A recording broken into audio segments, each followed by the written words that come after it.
ତ୍ରୟୋଦଶ ଶତାବ୍ଦୀର କଥା।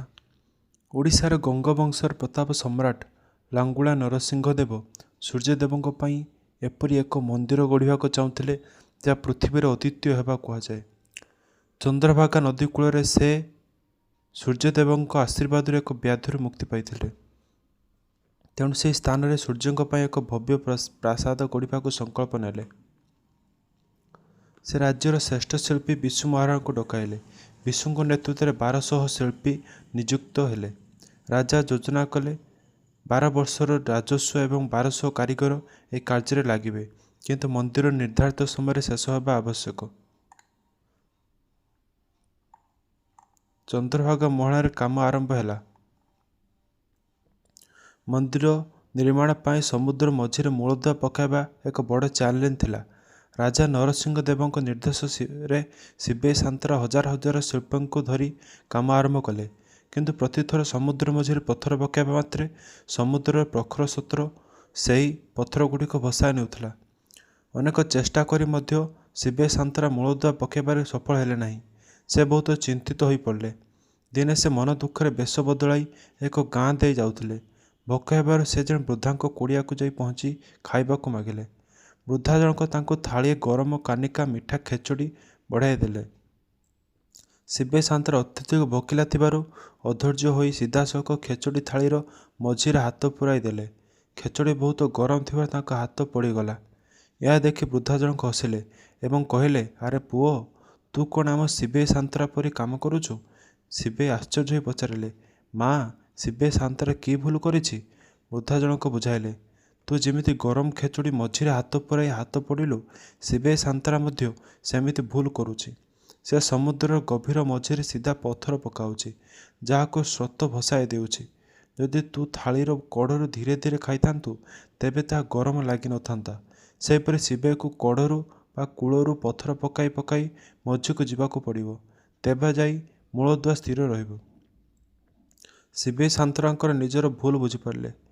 ସେ ସେହି ବୃଦ୍ଧାଙ୍କ ଗୋଡ଼ ଛୁଇଁ ପ୍ରଣାମ କଲେ ଏବଂ ଫେରିଆସି କୂଳକୁ ପଥର ପକାଇ ମୂଳଦୁଆ ବାନ୍ଧିବାରେ ସଫଳ ହେଲେ। ଏହାପରେ କୋଣାର୍କ ମନ୍ଦିରର କାର୍ଯ୍ୟ ଆଗକୁ ବଢ଼ିଲା। ଦିନରାତି ହାତୁଡ଼ି ଓ ନିହାଣ ଶବ୍ଦରେ ଗୁଞ୍ଜରିତ ହେଲା ସେହି ଅଞ୍ଚଳ। ବିଶୁ ମହାରାଣା ନିଜ ପରିବାର ଓ ନିଜ ନବଜାତ ପୁତ୍ର ସମସ୍ତଙ୍କୁ ଛାଡ଼ି ମନ୍ଦିର ଗଢ଼ିବାରେ ମଜିଗଲେ। ଦୀର୍ଘ 12 ବର୍ଷ ଧରି କାରିଗରମାନେ ନିଜ ଘରକୁ ଫେରିଲେ ନାହିଁ। ମନ୍ଦିରଟିକୁ ଏକ ବିଶାଳ ରଥର ରୂପ ଦିଆଗଲା। 7ଟି ଅଶ୍ୱ ଏବଂ 24ଟି ଚକ ସହିତ ପଥର ଗାତ୍ରରେ ଦେଖାଇ ହେଲା ସୂକ୍ଷ୍ମ ଅଳଙ୍କାର, ନର୍ତ୍ତକୀ, ହାତୀ ଏବଂ ସାଧାରଣ ଜୀବନର ଛବି। ମନ୍ଦିରର ଶୀର୍ଷରେ ଏକ ବିରାଟ ଚୁମ୍ବକ ରଖାଗଲା, ଯାହାଦ୍ୱାରା ମୂର୍ତ୍ତି ଶୂନ୍ୟରେ ଭାସିଲା ପରି ରହିଲା। ମନ୍ଦିର ପ୍ରାୟ ଶେଷ ହୋଇ ଆସିଥିଲା, କିନ୍ତୁ ଏକ ବଡ଼ ସମସ୍ୟା ଦେଖାହେଲା। ମନ୍ଦିର ଶୀର୍ଷରେ ଦଧିନଉତି ବା ମୁଣ୍ଡି ମରାଯାଇ ପାରିଲା ନାହିଁ। ଯେତେଥର ଚେଷ୍ଟା କଲେ ବି ପଥର ରହୁନଥିଲା। ରାଜା ନରସିଂହ ଦେବ କ୍ରୋଧିତ ହୋଇ ଆଦେଶ ଦେଲେ, ଯଦି ଆସନ୍ତାକାଲି ସୂର୍ଯ୍ୟୋଦୟ ପୂର୍ବରୁ ମୁଣ୍ଡି ମରା ନଯାଏ, ତେବେ 1200 କାରିଗରଙ୍କର ମୁଣ୍ଡ କାଟ ହେବ। ସେହି ସମୟରେ ବିଶୁ ମହାରାଣାଙ୍କ ପୁଅ ଧରମା, ଯାହାର ବୟସ ମାତ୍ର 12 ବର୍ଷ, ନିଜ ପିତାଙ୍କୁ ଖୋଜି ଖୋଜି କୋଣାର୍କରେ ଆସି ପହଞ୍ଚିଲେ। ସେ ଶିଳ୍ପଶାସ୍ତ୍ରରେ ନିପୁଣ ଥିଲେ। ଯେ ଦେଖିଲା ଶିଳ୍ପୀମାନେ ହତାଶ ହୋଇ ବସିଛନ୍ତି, ସେତେବେଳେ ସେ ସମସ୍ୟା ବିଷୟରେ ଜାଣିଲା। ସେ ନିଜେ ମନ୍ଦିର ଉପରକୁ ଚଢ଼ି ଭୁଲ ସଂଶୋଧନ କଲା ଏବଂ ସୂର୍ଯ୍ୟୋଦୟ ପୂର୍ବରୁ ମୁଣ୍ଡି ମାରିଦେଲା। ମୁଣ୍ଡି ତ ମରାଗଲା, କିନ୍ତୁ ଶିଳ୍ପୀମାନଙ୍କ ମନରେ ଭୟ ପଶିଲା। ଯଦି ରାଜା ଜାଣିବେ 1200 ବଡ଼ ବଡ଼ କାରିଗରଙ୍କ ଯାହା କରିପାରିଲେ ନାହିଁ, ତାହା ଏକ ଛୋଟ ପିଲା କେମିତି କରିଦେଲା, ତେବେ ରାଜା ସମସ୍ତଙ୍କୁ ମାରିଦେବେ। କାରିଗରମାନେ ପ୍ରଶ୍ନ କଲେ, 1200 ବଢ଼େଇଙ୍କ ମୁଣ୍ଡ ରହିବ ନା ପୁଅର ନାଁ ରହିବ? ଧର୍ମପଦ ଏହା ଶୁଣି ମର୍ମାହତ ହେଲା।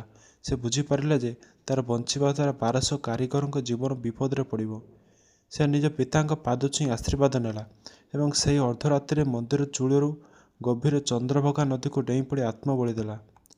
ଧର୍ମପଦ ଚାଲିଗଲା, କିନ୍ତୁ ସୂର୍ଯ୍ୟ ମନ୍ଦିର ଧ୍ୱଜା ରହିଲା। ସମୟ ଚକ୍ରରେ ମନ୍ଦିରଟି ଅନେକ ଆଘାତ ସହିଛି। କୁହାଯାଏ, ସେହିଦିନଠାରୁ କୋଣାର୍କ ମନ୍ଦିରରେ ପୂଜା ଅଟକି ଯାଇଛି। ଆଜି ବି ଚନ୍ଦ୍ରଭାଗା କୂଳରେ ପଡ଼ିଥିବା ସେ ଭଙ୍ଗା ପଥରଗୁଡ଼ିକ ଧର୍ମପଦର ବୀରତ୍ୱ ଏବଂ ଓଡ଼ିଆ କାରିଗରର ନିପୁଣତା କଥା କୁହନ୍ତି। କୋଣାର୍କ ମନ୍ଦିର ନିର୍ମାଣ ଶୈଳୀ କେବଳ କଳାତ୍ମକ ନଥିଲା, ବରଂ ଏହା ବିଜ୍ଞାନ ଓ ବୈଷୟିକ ଜ୍ଞାନ କୌଶଳର ଏକ ଅଦ୍ଭୁତ ମିଶ୍ରଣ ଥିଲା। କଥିତ ଅଛି ଯେ ମନ୍ଦିର ଶୀର୍ଷରେ ଏକ ଅତି ବିଶାଳ ଏବଂ ଶକ୍ତିଶାଳୀ ଚୁମ୍ବକ ରଖାଯାଇଥିଲା। ମନ୍ଦିର ନିର୍ମାଣ ସମୟରେ ଶିଳ୍ପୀମାନେ ପଥରଗୁଡ଼ିକୁ ଯୋଡ଼ିବା ପାଇଁ ଲୁହା କଣ୍ଟା ଓ ଲୁହା ପାତିଆର ବ୍ୟବହାର କରିଥିଲେ। ମନ୍ଦିର ସୁଉଚ୍ଚ ଦେଉଳ ଶୀର୍ଷରେ ଏକ ବିରାଟ ଚୁମ୍ବକୀୟ ପଥର ବା କୁମ୍ଭ ପଥର ସ୍ଥାପନ କରାଯାଇଥିଲା। ଏହି ଚୁମ୍ବକ ଏତେ ଶକ୍ତିଶାଳୀ ଥିଲା ଯେ ଏହା ମନ୍ଦିର ମଧ୍ୟରେ ଥିବା ସୂର୍ଯ୍ୟଦେବଙ୍କ ଲୁହା ନିର୍ମିତ ପ୍ରତିମାକୁ ଶୂନ୍ୟରେ ସନ୍ତୁଳିତ କରି ରଖୁଥିଲା। କୋଣାର୍କ ମନ୍ଦିର ସେହି ସମୟରେ ସମୁଦ୍ର କୂଳର ଅତି ନିକଟତର ଥିଲା। ଏହା ନାବିକମାନଙ୍କ ପାଇଁ ଏକ ମାଇଲ ଖୁଣ୍ଟ ସଦୃଶ ଥିଲା। କିନ୍ତୁ ଏହି ବିଶାଳ ଚୁମ୍ବକ ଯୋଗୁଁ ଦୁଇଟି ମୁଖ୍ୟ ସମସ୍ୟା ଦେଖାଯାଉଥିଲା। ସମୁଦ୍ରରେ ଯାଉଥିବା ବୈଦେଶିକ ଜାହାଜଗୁଡ଼ିକର କମ୍ପାସ ବା ଦିଗବାରେଣୀ ସୂଚକ ଯନ୍ତ୍ର ଏହି ଚୁମ୍ବକୀୟ କ୍ଷେତ୍ର ପ୍ରଭାବରେ ଭୁଲ ଦିଗ ଦେଖାଉଥିଲା, ଫଳରେ ନାବିକମାନେ ଦିଗହରା ହୋଇପଡ଼ୁଥିଲେ। କୁହାଯାଏ ଯେ ଏହି ଚୁମ୍ବକ ଏତେ ଶକ୍ତିଶାଳୀ ଥିଲା ଯେ ଏହା ଲୁହା ନିର୍ମିତ ଜାହାଜଗୁଡ଼ିକୁ କୂଳ ଆଡ଼କୁ ଟାଣି ଆଣୁଥିଲା, ଯାହାଫଳରେ ଜାହାଜଗୁଡ଼ିକ ପଥରରେ ପିଟି ହୋଇ ଦୁର୍ଘଟଣାଗ୍ରସ୍ତ ହେଉଥିଲେ। ଏହି ଚୁମ୍ବକୀୟ ପ୍ରବାହ ଯୋଗୁଁ ପର୍ତ୍ତୁଗୀଜ ନାବିକମାନେ ଏହି ମନ୍ଦିରକୁ ବ୍ଲାକ୍ ପାଗୋଡା ବୋଲି କହୁଥିଲେ। ପରବର୍ତ୍ତୀ ସମୟରେ ନିଜର ବାଣିଜ୍ୟିକ ସୁରକ୍ଷା ପାଇଁ କିଛି ନାବିକ ଓ ଆକ୍ରମଣକାରୀ ସେହି ଚୁମ୍ବକକୁ ମନ୍ଦିର ଶୀର୍ଷରୁ ବାହାର କରି ନେଇଥିଲେ। ଚୁମ୍ବକ ବାହାର କରିବା ପରେ ମନ୍ଦିର ଭାରସାମ୍ୟ ବିଗିଡ଼ି ଯାଇଥିଲା, ଯାହା ମନ୍ଦିର ଭାଙ୍ଗିବାର ଅନ୍ୟତମ କାରଣ ଥିଲା ବୋଲି ବିଶ୍ୱାସ କରା